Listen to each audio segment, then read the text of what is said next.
So, Marjorie, could you teach us ways that we can watch out for, ways that things that we can do to hinder the enemy? Even I know we're covered by the blood of Jesus and his protection, but what should we watch out for? We are definitely covered by the blood of Jesus.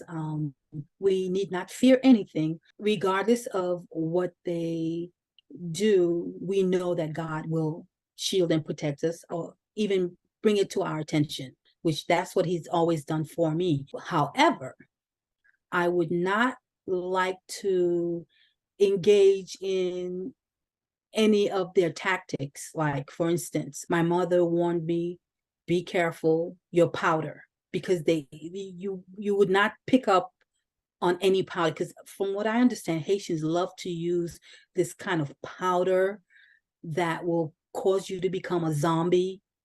Okay, you don't you're not dead, but they can control you. So she said, do not leave your powder around, especially your comb and your brush, because they will try to take a strand of your hair. Anything that belongs to you, don't leave it around. Okay, watch people when they're in your house, when they go to your bathroom. Okay, because they can sprinkle stuff in your house. What about the flour? Because you mentioned that you said that watch your flour in your pantry or if it's on Yes, your counter because they can put stuff in it. What do they put inside the powder?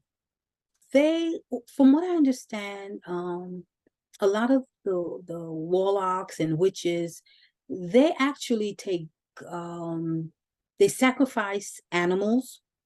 They take their bones and they turn it into powder. Okay, yeah, they turn it into a powdery form, and they can put it in your food. They can put it in your drink. Um, there is a restaurant that I went to, and there was a religious store right next to it. And one of the servers I happened to see, she came out of that religious store. And one night, of course, she served us. The next day, I was poisoned. I had to go to the hospital and have my stomach pumped, because and I knew it was her because God reminded me of what I saw. Okay, so you have to really be careful.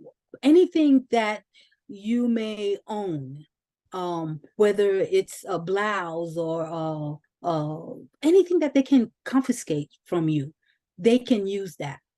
Okay, just like a dog, you know, they can get the scent. They use someone's clothing to get the scent.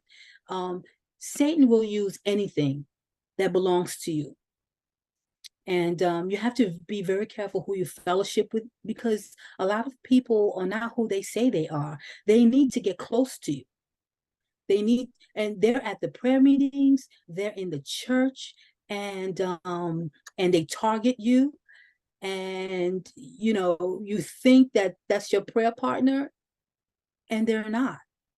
Okay, because they actually want what you have, and it could be your children, your husband. I've My husband was in a band, and the young ladies were basically they were not behaving the way they should. This is a Christian concert. Why are you conducting yourself in such a manner?